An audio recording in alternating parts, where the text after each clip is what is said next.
नमस्कार, स्वागत है आपका। आप देख रहे हैं क्रिटिविजन न्यूज का एक्सप्लेनर और आपके साथ मैं हूं शबाब। समाजवादी पार्टी कांग्रेस गठबंधन में चुनाव लड़ेगी। ये बात एक बार नहीं 25वीं बार अखिलेश यादव कह चुके। अखिलेश यादव जहां जाते हैं पत्रकार उनसे ये बात जरूर पूछते हैं।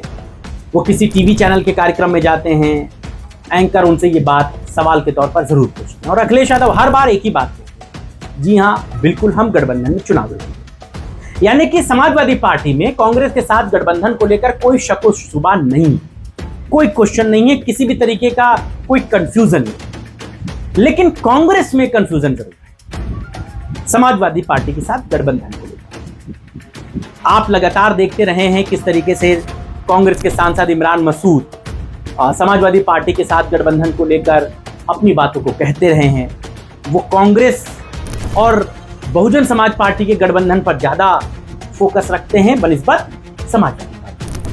अखिलेश यादव जब ये बात कहते हैं कि बात सीट की नहीं बात जीत की है, तब इमरान मसूद कहते हैं कि अगर हम लड़ेंगे नहीं तो फिर हम जीत कैसे पाएंगे, हमें सीटें मिलेंगी नहीं तो हम अपने आप को साबित कैसे कर पाएंगे।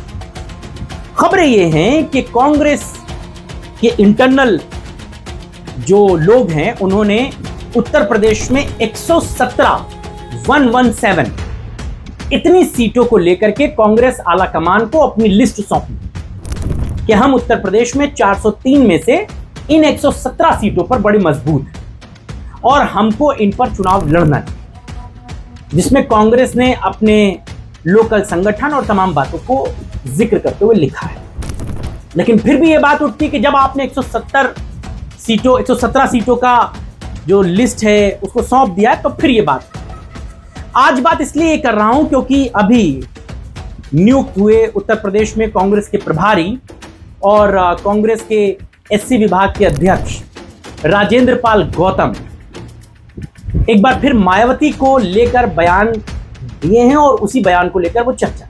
राजेंद्र पाल गौतम को अभी कांग्रेस के प्रभारी की जिम्मेदारी मिली है उत्तर प्रदेश में और अविनाश पांडे को हटा करके राहुल गांधी ने राजेंद्र पाल गौतम को नया कांग्रेस का प्रभारी नियुक्त। यहां से दो बातें साफ। राजेंद्र पाल गौतम कौन है, ये बात बहुत संक्षेप में आपको बता दूं। लगभग महीना भर पहले मायावती के घर के बाहर दो कांग्रेस के नेता बहन जी से मिलने पहुंच गए। अचानक दरवाजा नहीं खुला, बड़ी चर्चाएं गर्म हो गई। उनमें पहले व्यक्ति थे राजेंद्र पाल गौतम और दूसरे थे बाराबंकी के सांसद तनुज पुनिया। ये दोनों लोग गए थे। बाद में बहुत सारी चर्चाएं हुई कि राजेंद्र पाल गौतम क्यों पहुंच गए, उन्हें किसने बुलाया था, मायावती ने तो बुलाया नहीं, ये बात वो बात। और फिर इन्होंने सफाई भी दी। तनुज पुनिया ने तो यहां तक कहा कि बहन जी बीमार थी, इसकी सूचना हमें मिली थी तो हम उनकी खैरियत लेने। बड़ी फजीहत कांग्रेस की हुई थी इस मामले को लेकर। बाद में कहा यह गया कि राजेंद्र पाल गौतम से इस मामले में शो कॉज नोटिस कांग्रेस ने मांगी।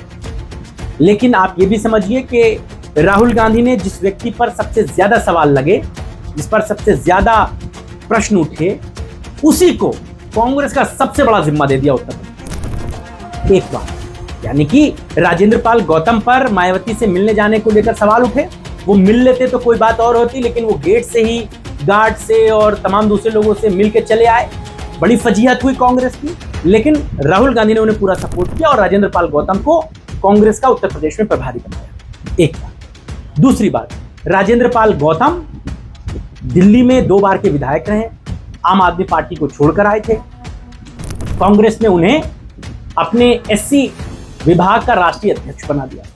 अब उत्तर प्रदेश में उनको प्रभारी बनाए जाने के पीछे जो दलित वोट बैंक की सियासत है उस पर राहुल गांधी ने एक बड़ा दांव खेला है कि एक अगड़ी जाति के प्रभारी को हटा करके, अविनाश पांडे को हटा करके राजेंद्र पाल गौतम जो एससी बिरादरी से आते हैं, दलित हैं, उनको प्रभारी बना। लेकिन प्रभारी बनने के बाद जिस तरह राजेंद्र पाल गौतम मायावती को लेकर उनका जिक्र करते हैं, कहते हैं कि मैं उनका बहुत सम्मान करता हूं और बसपा प्रमुख मायावती अगर मुझे मिलने के लिए बुलाएंगी तो मैं उनसे मिलने जरूर जाऊंगा। हालांकि ये बातें उसी मुलाकात के सिलसिले में वो कह रहे हैं जब पत्रकार उनसे पूछ रहे थे कि आप गए थे, आपकी मुलाकात नहीं हो पाई, अब बुलाएंगी तो क्या जाएंगे, तो उन्होंने इस बात को कहा।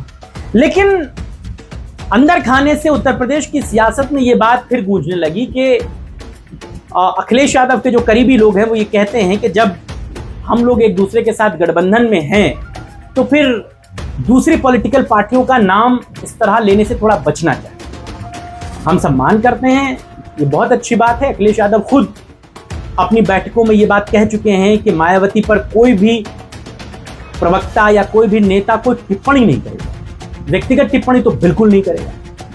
अखिलेश यादव भी ये बात कह चुके हैं। लेकिन जब बात गठबंधन की हो तो फिर नेताओं को थोड़ा बचना है। यही बात समाजवादी पार्टी के नेता राजेंद्र पाल गौतम के इस बयान से जोड़कर देख रहे हैं। हालांकि राजेंद्र पाल गौतम मायावती से मिल पाएंगे या नहीं मिल पाएंगे, मायावती से मिलेंगी या नहीं मिलेंगी, क्यों मिलेंगी, ऐसे बहुत सारे सवाल। मायावती को अगर मिलना भी होगा तो वो दिल्ली में राहुल गांधी और प्रियंका गांधी के लेवल पे मिलेगी। राजेंद्र पाल गौतम से गठबंधन से जुड़े हुए मामलों को तो लेकर के नहीं मिलेंगे। हाँ, राजेंद्र पाल गौतम ऐसे मिलने जाना चाहेंगे, बहन जी समय दे देंगी तो जाएंगे, नमस्ते करके चले आएंगे। बहन जी मिल ही रही हैं, बहुत सारे लोगों से मिल रही हैं पार्टी के। लेकिन गठबंधन से जुड़े हुए किसी मुद्दे पर राजेंद्र पाल गौतम से तो पहली फुर्सत में नहीं मिला। ये बहन जी का अपना एक कद है। अब राजेंद्र पाल गौतम क्यों मिलना चाहते हैं बहन जी से, ये तो वही बताएंगे। लेकिन ये बात समाजवादी पार्टी और कांग्रेस के गठबंधन को लेकर के बहुत संशय पैदा कर रही है। एक तरफ इमरान मसूद ऐसी बातों को कह रहे थे और अब राजेंद्र पाल गौतम भी बहन जी के साथ बातों को लेकर के, वो कहें कुछ भी लेकिन इनडायरेक्टली इशारा उसी गठबंधन को लेकर। अखिलेश यादव इन चीजों को कैसे हैंडल करेंगे, कांग्रेस कैसे हैंडल करेगी, इस पर सबकी निगाह है। लेकिन राहुल गांधी ने एससी विभाग के अध्यक्ष राजेंद्र पाल गौतम को उत्तर प्रदेश में कांग्रेस का प्रभारी बना करके एक बड़ा संकेत दे दिया है कि दलित वोट बैंक कांग्रेस पर भरोसा कर सकते हैं। अब वो कितना करेगा ये तो समय बताएगा। लेकिन पाल साहब के, गौतम साहब का ये बयान मायावती को लेकर के बड़ा चर्चा। आप उनके इस बयान को लेकर के क्या सोचते हैं बताइएगा। आप हमें आपके राय, विचार और सुझावों का इंतजार है। अभी के लिए इतना।